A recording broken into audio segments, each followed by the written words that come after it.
صلی اللہ علیہ وسلم صلی اللہ علیہ وسلم صلی اللہ علیہ وسلم.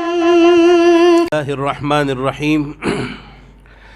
الحمد للہ رب العالمین الہ الاولین والآخرین والصلاة والسلام علی اشرف الانبیاء والمرسلین سیدنا و مولانا محمد بن عبد اللہ الامین وعلی آلہ وصحبہ اجمعین وعلی کل من دعا بدعوته واستنى بسنته واهتدى بهديه الى یوم الدین. اما بعد فقد قال الله تبارك وتعالى في شأن حبيبه ان الله وملائكته يصلون على النبي يا ايها الذين آمنوا صلوا عليه وسلموا تسليما. اللهم صل على سيدنا محمد وعلى آل سيدنا ومولانا محمد وبارك وسلم. جزا الله عنا نبينا محمدا صلى الله عليه وسلم بما هو أهله. اللهم صل على سيدنا محمد في اول واوسط واخر کلامنا. محترم حضرات، آپ حضرات سے درخواست ہے جو لوگ پیچھے ہیں وہ آگے آ جائیں، مجلس میں جڑ جائیں، نفع ہوگا، برکت ہوگی انشاءاللہ. بزرگان محترم، حدیث پاک میں مذکور ایک واقعے سے میں اپنی گفتگو کا آغاز کرتا ہوں. سرکار دو عالم صلی اللہ تعالی علیہ وسلم کا ساتھ دینے والے، آپ کا تعاون کرنے والے، رشتے میں آپ کے چچا ابو طالب کا آخری وقت تھا، انتقال ہو رہا تھا، اور سرکار دو عالم صلی اللہ تعالی علیہ وسلم تشریف لائے ہیں، آپ کے بالکل قریب بیٹھے ہیں، اور دوسری طرف مخالف طاقتیں بھی بیٹھی ہوئی ہیں، ابو جہل بھی موجود ہے، اور حضور صلی اللہ تعالی علیہ وسلم اپنے چچا سے درخواست کر رہے ہیں کہ چچا جان ایک مرتبہ کہہ دیجئے لا الہ الا اللہ، میں قیامت میں آپ کی سفارش کروا دوں گا، میں اللہ تعالیٰ سے کہوں گا کہ یہ ایمان لے آئے تھے، اور اللہ تعالیٰ معاف کر دیں گے، اللہ تعالیٰ بخش دیں گے. دوسری طرف جو دوسرے لوگ بیٹھے ہوئے تھے اور وہ یہ کہہ رہے تھے کہ ابو طالب یہ آخری وقت ہے، کہیں ڈگمگا مت جانا، کہیں اپنے پرانے مذہب کو چھوڑ مت دینا، آبائی مذہب کو مت چھوڑ دینا. اور یہ کشمکش چلتی رہی، حضور صلی اللہ علیہ وسلم کہتے رہے اور دوسرے لوگ دوسری محنت کرتے رہے، روکتے رہے، منع کرتے رہے. آخری وقت آ گیا، آخری گھڑی آ گئی، اور بغیر ایمان کے وہ دنیا سے چلے گئے، اور اللہ رب العزت نے اپنے آخری پیغمبر امام الانبیاء والمرسلین تاجدار مدینہ فخر رسول محمد الرسول اللہ صلی اللہ تعالی علیہ وسلم کے زخمی دل پر مرہم لگاتے ہوئے یہ الفاظ قرآن میں اتارے، اِنَّكَ لَا تَهْدِي مَنْ أَحْبَبْتَ وَلَكِنَّ اللَّهَ يَهْدِي مَنْ يَشَاءُ. آپ جسے دینا چاہے ہدایت آپ نہیں دے سکتے ہیں، ہدایت کی ذمہ داری اللہ فرماتے ہیں ہمارے پاس ہے، میں جسے چاہتا ہوں دیتا ہوں. اللہ نے یہ فیصلہ کر دیا کہ ہدایت ہمارے پاس ہے. میں جب دینا چاہتا ہوں تو حبشہ سے بلال کو لے آتا ہوں اور اسے ہدایت دے دیتا ہوں، نہیں دینا چاہتا تو آپ کی خدمت کرنے والے کو بھی نہیں دیتا ہوں. میرے ہاتھ میں ہے ہدایت، اور اللہ سے ہدایت مانگتے رہنا چاہیے، اللہ تعالیٰ سے دعا کرنی چاہیے. اور قرآن کا لطیف اشارہ ہدایت کے بارے میں یہ ملتا ہے کہ قرآن جہاں سے شروع ہو رہا ہے، پہلی سورت الحمدللہ رب العالمین، علماء کرام سے آپ معلوم کیجئے کہ یہ سورت ہمیں کس بات کا سبق دیتی ہے.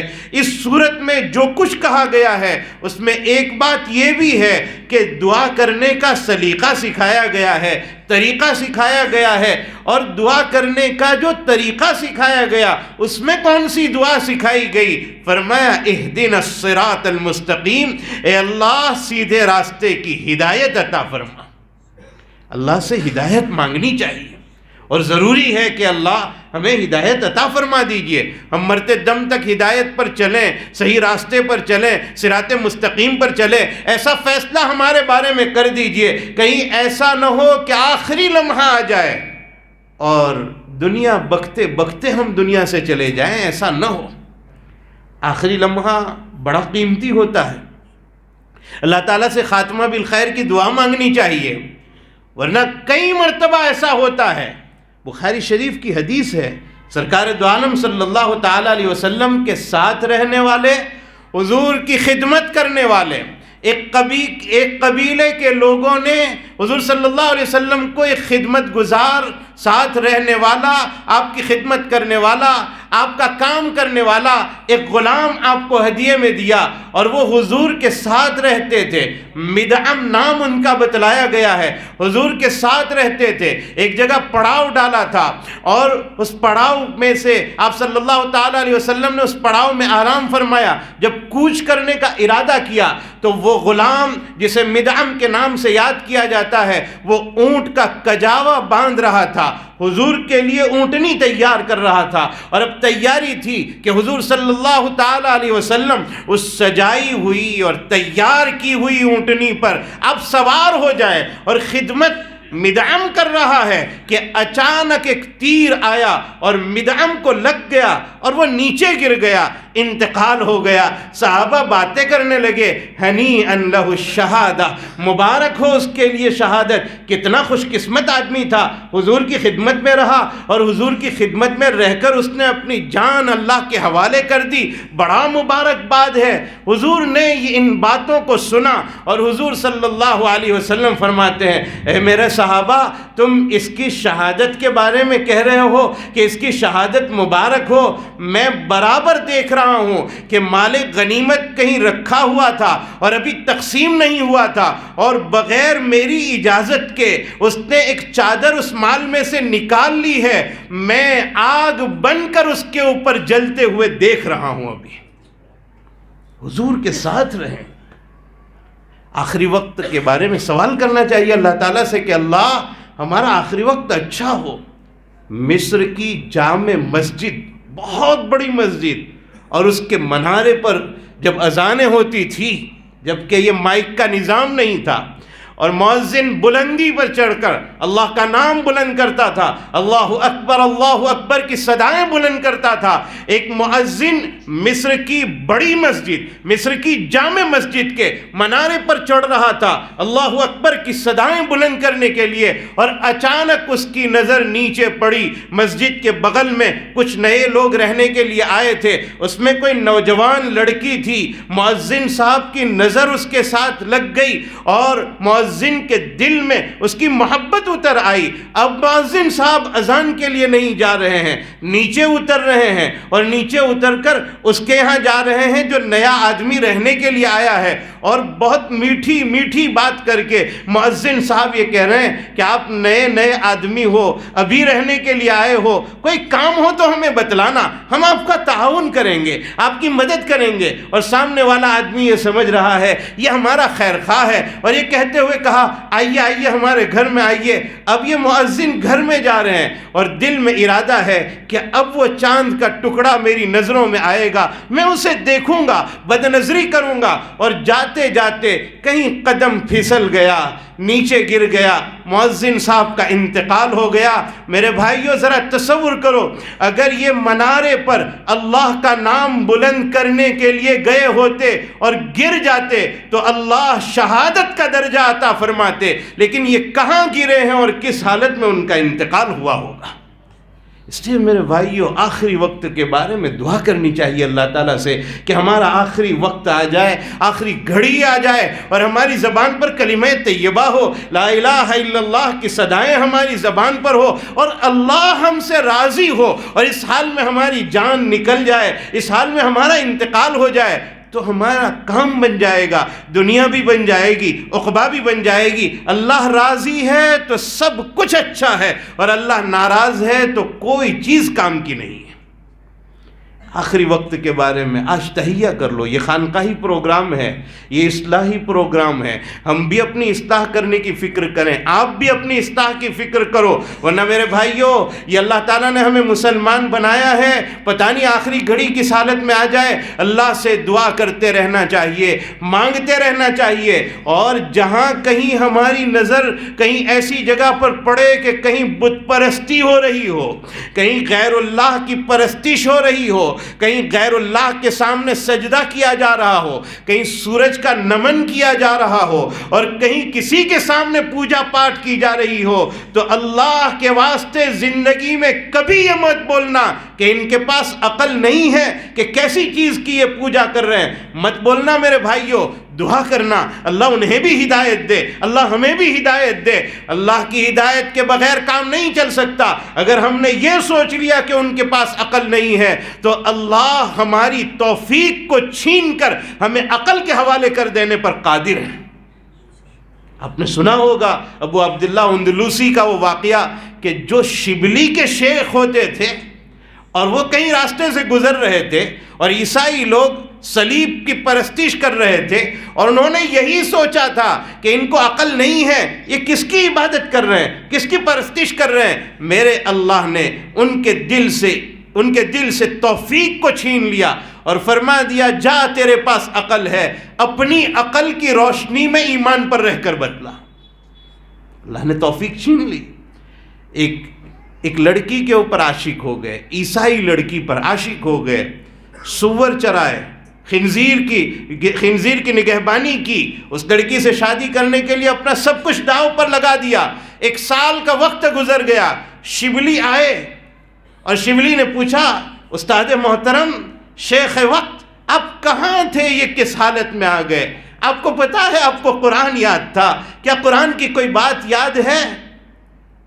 تو انہوں نے ایک آیت سنائی جس میں اللہ تعالیٰ یہ بیان فرماتے ہیں، جسے اللہ ذلیل کر دے اسے کوئی عزت نہیں دے سکتا ہے. مجھے اللہ نے ذلیل کر دیا، میں اب کسی کام کا نہیں رہا. اور پھر شبلی نے سوال کیا، کوئی حدیث یاد ہے؟ آپ کو ہزاروں حدیثیں یاد تھی، کوئی ایک حدیث یاد ہے؟ کہا ایک حدیث یاد ہے، من بدل دینہ فاقتلوہ، جو اللہ کا اتارا ہوا دین بدل دے اور اس دین کا انکار کر دے اسے قتل کر دو، اسے روئے زمین پر رہنے کا حق نہیں. شبلی نے دعائیں کی ہوگی، منت سماجت کی، اللہ تعالیٰ نے دوبارہ ہدایت عطا فرمائی. لیکن ایک مرتبہ یہ خیال آیا کہ ان کے اندر عقل نہیں ہے جو ان چیزوں کی یہ پرستش کرتے ہیں. اللہ نے توفیق چھین لی. میرے اور آپ کے دماغ میں دن بھر کتنے برے خیالات چلتے ہوں گے. میرے بھائیوں، اچھا خیال رکھو اپنے دل میں اور اللہ کی طرف توجہ کرو. اپنے دل کے ساتھ، اپنے دماغ کے ساتھ اللہ کے ہو کر رہو. سب کچھ کرنے والی ذات صرف اللہ کی ذات ہے، وہی سب کچھ کرنے پر قادر ہے. وہ بیماری دے تو کوئی شفا نہیں دے سکتا، وہ شفا دے تو کوئی بیمار نہیں کر سکتا. سرکار دو عالم صلی اللہ تعالیٰ علیہ وسلم نے عبداللہ ابن عباس رضی اللہ تعالیٰ عنہما سے فرمایا تھا، اے بیٹے یاد رکھنا، اے بچے یاد رکھنا، ساری دنیا مل کر اگر تجھے کوئی نفع پہنچانا چاہے اور اللہ نے نہ چاہا ہو تو کوئی تجھے نفع نہیں پہنچا سکتا، اور ساری دنیا مل کر اگر تجھے کوئی تکلیف پہنچانا چاہے اللہ نے نہ چاہا ہو تو کوئی تکلیف بھی نہیں پہنچا سکتا. اللہ کے ہاتھ میں ہے، اللہ کی طاقت میں ہے. اس لیے ایمان اللہ پر، اللہ تعالیٰ کی طرف توجہ ہو اور اللہ تعالیٰ کی طرف دھیان ہو تو انشاءاللہ ہم کامیاب ہیں. ہم اپنی نیتوں کو ٹٹولیں، ہم کس نیت کے لیے کام کر رہے ہیں، کیا کام کر رہے ہیں، کس بات کی طرف ہم متوجہ ہو رہے ہیں. ایک اچھی نیت آدمی کو کہاں سے کہاں پہنچا دیتی ہے اور ایک بری نیت آدمی کو کتنا گھٹیا کر دیتی ہے. سیدنا امام احمد ابن حنبل رحمۃ اللہ علیہ، اچھی نیت پر آدمی کو کیا ملتا ہے وہ میں آپ کو بتلاتا ہوں. امام احمد ابن حنبل رحمۃ اللہ علیہ ائمہ اربعہ میں سے بڑے امام، اپنے وقت کے فقیہ بھی، محدث بھی اور صوفی بھی. اللہ تعالیٰ نے بڑا مقام عطا فرمایا ہے. الامام المبجل امام احمد ابن حنبل علیہ الرحمہ، ان کے پڑوس میں ایک آدمی رہتا تھا جو لوہار تھا، حداد جسے عربی زبان میں کہتے ہیں. لوہا دن بھر پیٹتا رہتا تھا، لوہے کی چیزیں تیار کیا کرتا تھا۔ وہ ایک مرتبہ اس کا انتقال ہو گیا تو لوگوں نے دفنا دیا، اور دفنانے کے بعد جب رات ہو گئی کسی نے خواب میں دیکھا، اور خواب دیکھنے والا یہ پوچھ رہا ہے اس پڑوسی سے، امام احمد ابن حنبل رحمۃ اللہ علیہ کے پڑوسی سے، کہ اللہ تعالیٰ نے تمہارے ساتھ کیا معاملہ کیا؟ فرمایا اللہ نے مجھے معاف کر دیا، اور صرف معاف نہیں کیا، اللہ تعالیٰ نے اتنا بڑا مقام مجھے عطا فرمایا جو مقام امام احمد ابن حنبل کو ملنے والا ہے، اس درجے کا مجھے اللہ تعالیٰ نے بنا دیا۔ خواب دیکھنے والے کی آنکھ کھل گئی۔ صبح وہ اس آدمی کے گھر پہنچے اور ان کی بیوی سے پوچھا پردے میں کہ تمہارا شوہر کیا کام کرتا تھا جس کے نتیجے میں اللہ تعالیٰ نے انہیں اتنا بڑا مقام عطا فرمایا؟ بیوی نے کہا کوئی کام نہیں، دن بھر کی نمازیں پڑھتے تھے، فرض نماز برابر وقت پر ادا کرتے تھے، باقی اس کے علاوہ ان کا کوئی کام نہیں تھا۔ بہت تحقیق کے بعد دو باتیں نکل کر آئی کہ یہ دو کام میرا شوہر بہت پابندی سے کرتا تھا۔ پہلا کام یہ کہ وہ لوہا پیٹنے کا جو کام کرتا تھا، مسجد کے منارے سے جہاں اللہ اکبر کی آواز آ جاتی تو وہ اپنا ہتھوڑا ایک طرف رکھ دیتا تھا کہ میرے اللہ کا نام ایک طرف بلایا جائے، پکارا جائے، اور دوسری طرف میں لوہا پیٹتا رہوں۔ یہ اللہ کے نام کی بے ادبی ہے، اس بے ادبی کو میں نہیں کر سکتا ہوں۔ وہ لوہا ایک طرف رکھ دیتا، ہتھوڑا ایک طرف رکھ دیتا، اور دوسرا کام یہ کرتا تھا جو میں خاص طور پر آپ کو بتلانا چاہتا ہوں کہ میرا شوہر ایک غریب آدمی اور دن بھر مزدوری کرتا تھا، دن بھر لوہے کے ساتھ وہ اپنا وقت گزارتا تھا اور لوگوں کی چیزیں تیار کرتا تھا۔ رات میں تھک ہار کر جب اپنے گھر پر آتا تھا عشاء کی نماز کے بعد، وہ گرمیوں کے موسم میں چھت پہ سویا کرتا تھا، اور ہمارے بغل میں چونکہ امام احمد ابن حنبل رحمۃ اللہ علیہ رہتے ہیں، رات رات جاگ کر امام احمد ابن حنبل قرآن کریم کی تلاوت کیا کرتے تھے۔ میرا شوہر چھت پر سویا سویا یہ بولا کرتا تھا، اے اللہ میں ایک غریب آدمی ہوں اور میرے پاس آمدنی کا کوئی ذریعہ نہیں ہے، دن بھر محنت کرتا ہوں، رات میں تھک جاتا ہوں، میں عبادت نہیں کر پاتا، اے اللہ میری آمدنی کا کوئی ذریعہ بن جائے، میرے بچے بڑے بن جائے، میری اولاد بڑی ہو جائے، وہ کمانے لگے اور مجھے کچھ آرام مل جائے، تو اے اللہ میں آرام ملنے کے بعد رات رات جاگ کر ویسے ہی قرآن پڑھا کروں گا جیسے امام احمد ابن حنبل روزانہ پڑھا کرتے ہیں، میں بھی ویسے ہی قرآن پڑھا کروں گا۔ اس اچھی نیت پر اللہ تعالیٰ نے اس کا مقام بلند کر دیا۔ اپنی نیتوں کو ٹٹولو میرے بھائیوں، ہم کس طرح کے کام کر رہے ہیں، کس کے لیے کام کر رہے ہیں۔ اپنی زندگی کا ایک خاص کوئی پروگرام بناؤ، دینی پروگرام، اپنے آپ کو سدھارنے کا کوئی خاص پروگرام بناؤ، ایک اصلاح، تربیت، کہ ہم کس جگہ جا رہے ہیں، کیا ہم کون سے کام کر رہے ہیں، ہماری نمازیں کس حالت کی ہے، ہمارا قرآن کس طرح کا ہے۔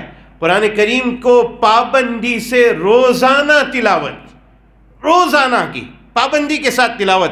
ہمارے مفتی صفی اللہ صاحب دامت برکاتہم العالیہ نے قرآن کریم کے اوپر بہترین بیان فرمایا۔ بہت سے لوگ شاید اس وقت حاضر نہیں تھے، انٹرنیٹ پر یہ بیان رہے گا، آپ اسے سنیے کہ کتنی ضروری ہے ہمارے لیے تلاوت کو لازم پکڑنا، کتنا ضروری ہے۔ روزانہ پابندی کے ساتھ قرآن کریم کی تلاوت کریں۔ اور مولانا نے ایک عجیب بات سنائی کہ حضرت امام احمد ابن حنبل رحمۃ اللہ علیہ نے خواب میں یہ دیکھا کہ اللہ تعالیٰ سے سوال کر رہے ہیں خواب میں، اے اللہ آپ کے قریب ہونے کا کیا ذریعہ؟ فرمایا قرآن پڑھو۔ کیسے قرآن پڑھیں؟ سمجھ کر پڑھیں گے تو آپ کے قریب ہوں گے، یا بغیر سمجھے پڑھیں تو کا بفہم او بغیر فہم، سمجھ کے پڑھو یا بغیر سمجھے میرا قرب نصیب ہوگا۔ یہ بات اشارات میں بھی ملتی ہے، حدیث کے اشارے میں بھی ملتی ہے۔ حضور اکرم صلی اللہ تعالی علیہ وسلم نے فرمایا ہے کہ من قرأ من کتاب اللہ حرفا فلہ عشر امثالہا، جس نے قرآن کریم کا ایک حرف پڑھا اللہ تعالیٰ اسے 10 نیکیاں عطا فرمائیں گے. اور آگے حضور نے فرمایا وَلَا أَقُولُ الف لام میم حرفن، میں نہیں کہتا ہوں کہ الف لام میم ایک حرف ہے، یعنی صرف الف لام میم پڑھنے پر 10 نیکیاں ملے گی. حضور فرماتے ہیں میں ایسا نہیں کہتا، بلکہ میں کہتا ہوں الف حرفن ولام حرفن ومیم حرفن. الف ایک حرف ہے، لام ایک حرف ہے، میم ایک حرف ہے، یعنی الف لام اور میم تینوں پر اللہ 10 نیکیاں عطا فرمائیں گے. اور پھر آگے یہ سمجھنے کی بات ہے کہ الف لام میم وہ کلمہ ہے جس کا ترجمہ کسی کو نہیں معلوم، اور اس پر اللہ ثواب عطا فرماتے ہیں. معلوم ہوا بغیر ترجمہ معلوم کیے بھی اس کو پڑھو اللہ تعالیٰ ثواب عطا فرمائیں گے. تو یہ بڑی مقدس کتاب ہے ہمارے اور آپ کے سامنے، اور اللہ رب العزت نے ہمیں عطا فرمائی ہے. کئی لوگ ایسے ہیں جو بڑی عمر کے ہوتے ہیں اور قرآن کریم ان کو یاد نہیں ہوتا، وہ پڑھنا نہیں جانتے ہیں، وہ تجوید سے واقف نہیں ہوتے. اللہ کے واسطے اپنے علماء کرام سے مربوط رہیں اور علماء کرام سے معلوم کریں، ان سے سیکھیں کہ قرآن کریم کیسا پڑھا جائے، کس طرح تلاوت کیا جائے. اور آہستہ آہستہ جب آدمی قرآن کریم کی طرف راغب ہوگا، پڑھے گا، تلاوت کرے گا، اسے قرآن پڑھنا آ جائے گا. بہرحال میں یہ عرض کر رہا تھا آپ کے سامنے کہ ہماری زندگیوں کا کوئی خاص اصول ہونا چاہیے. ہم اپنے کاروبار کا اصول بناتے ہیں. ختم کرنا ٹھیک ہے. جزاک اللہ. اللہ تعالی ہم سب کو عمل کی توفیق عطا فرمائے. وآخر دعوانا الحمدللہ رب العالمین.